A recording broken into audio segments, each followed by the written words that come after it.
Hey, what's up guys? Welcome back. Haven't seen you guys in a while. Today, yes, we're actually gonna work on the pit bikes. Woohoo! So we've got some like flat tires, low on air. We gotta try and figure out what's going on with the back brakes. We're kind of doing a long-term update today, and it seems like the back brakes have failed on both the bikes, or maybe all three of the bikes. Hey, Brandon? Yeah. Oh, there you are. Hey, Brandon? Yeah. Which bikes have the problems with the back brakes? No, both the manual bikes. Both the manual bikes? Yeah. The semi-auto has back brakes still, or no? Yeah, I think so. So it still works. All right. We haven't ridden these things in so long, so it's time to do a little maintenance on these suckers. It's a nice day, finally. And the guys want to take out the bikes, so, well, at least Brandon does. I think Evan wants to just do some mobile gaming, right?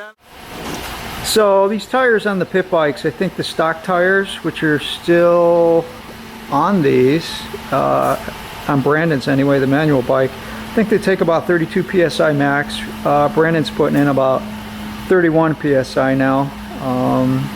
You don't want to go over the maximum pressure. You don't want to pop a tire. So a couple pounds under usually is a good bet. So we haven't started these bikes in a while. Brandon's trying to fire up his manual bike, and they've been sitting for months, so it's no surprise it was a little bit hard to start. There, he's got it. Did you have to choke it, Brando? Yeah. Yeah. So you guys might want to get a little choke if you haven't started your bikes in a while. So today, guys, we want to talk about a long-term update for the bikes. Kind of what's gone wrong with them, what's holding up well, and we're going to talk to you about that in just a little bit. So Evan just fired up my auto bike. Started right up, I think. Maybe not.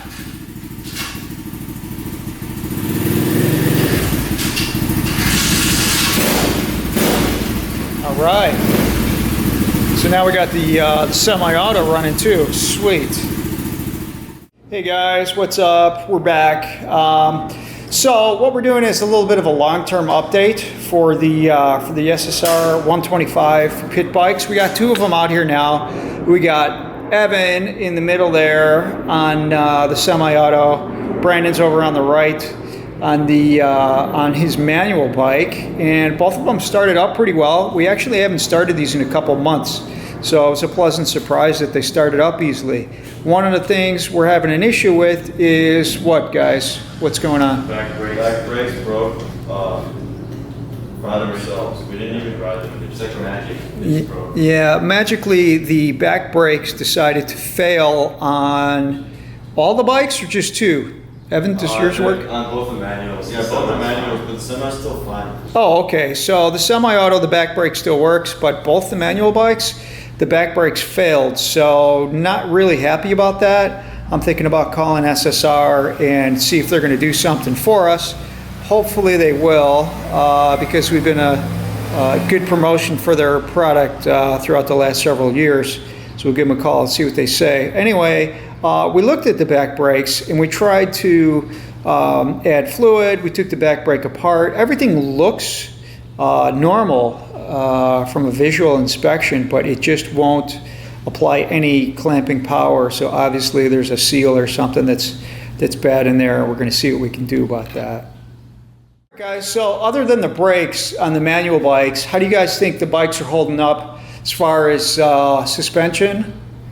Well, the fork seals are already shot on the automatic, and we only rode it off-road like one time. Yeah, okay. So I can like bottom up my suspension just like that. Okay, so if you guys had to rate the suspension, overall suspension on the bike, what in between, from 1 to 10, how would you guys rate the suspension? Like a 3, like 2.5.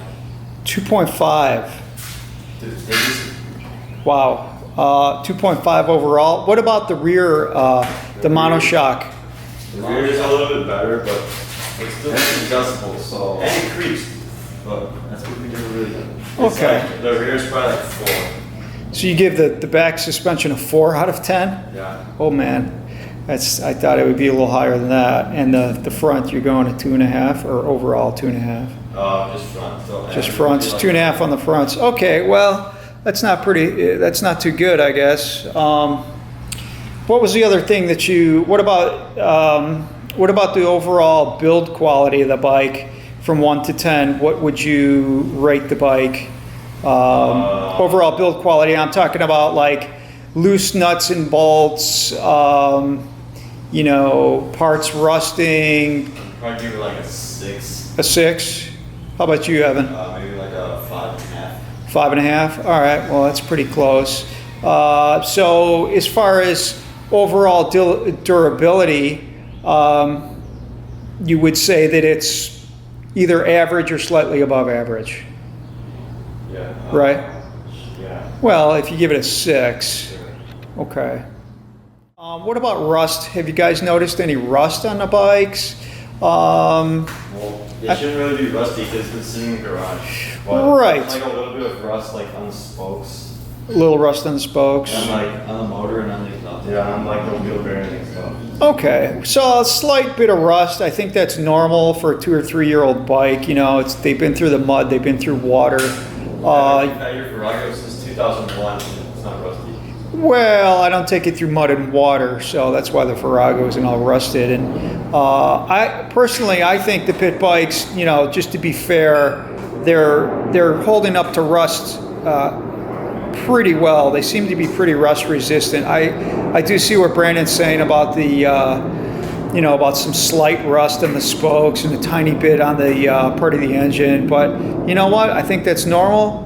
And I think that could be expected. If I had to rate it for, corrosion durability, I would probably give it a 7. I think it's held up pretty well from that respect. All right, guys, so the other thing I wanted to ask you about the bike, what do you think of the tires? How are the tires holding up? Do you think these tires that come on the bike are decent, or do they leave something to be? They're fine for the street, but they're not really adequate for any trail riding. Okay. If you're gonna ride on the trail, you should definitely upgrade the tires. Yeah, that's what I was thinking. Yeah, we were looking at the tires. They seem to be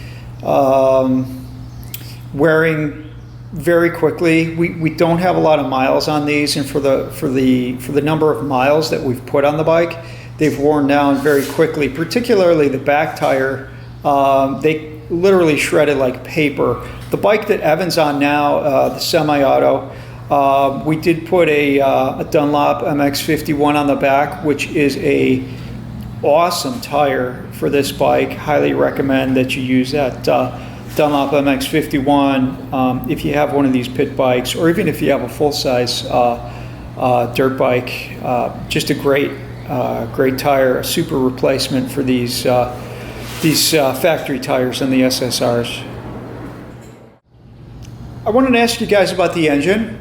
What do you think of the motor? Do you think the power is adequate with the motor? Do you think the bikes are pretty quick? Yeah, I think it has enough power. Enough power? Decent torque. Once you gain in RPM, it kind of drops off.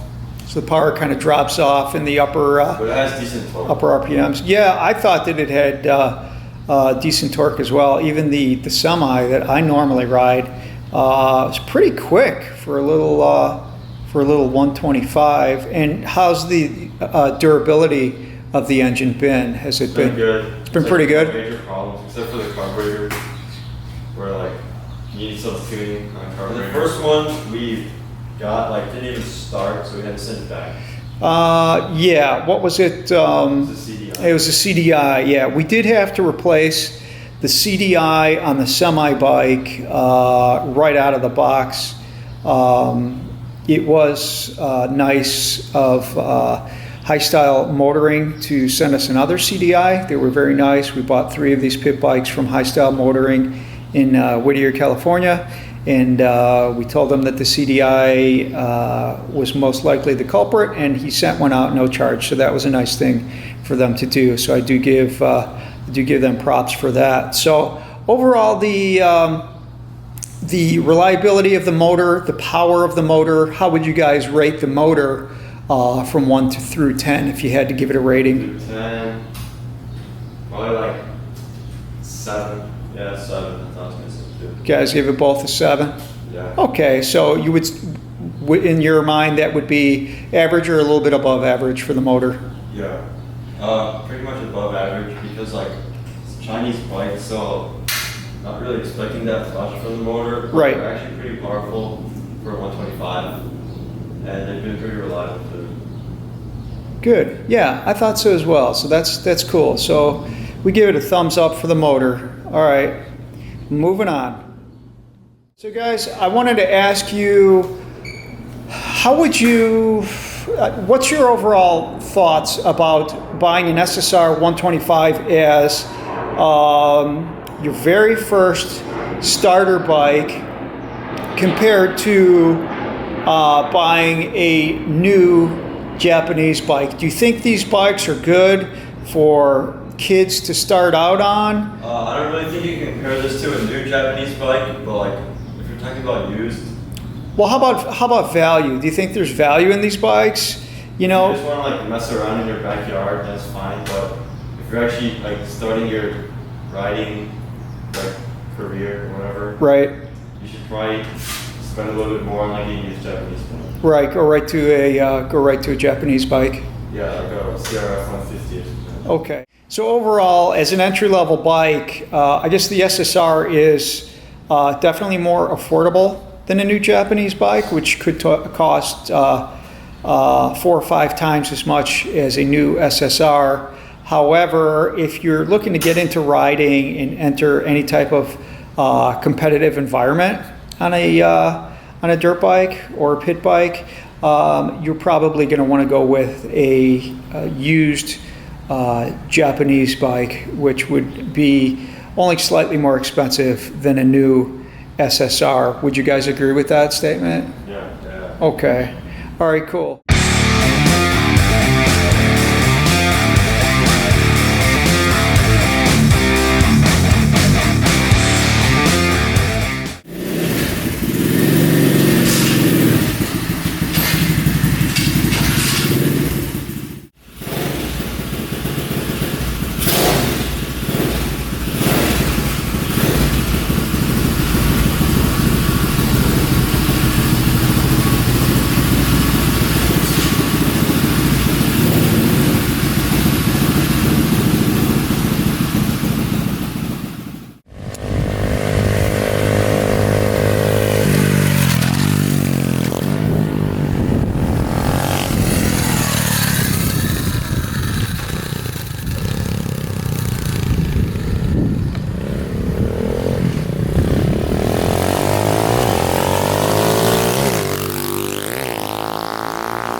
Hey guys, did you know we also make video games? Be sure to check out our latest video game, Bird Blitz, for your Android mobile. Visit birdblitz.com or get it on Google Play. As always, thanks for watching, guys.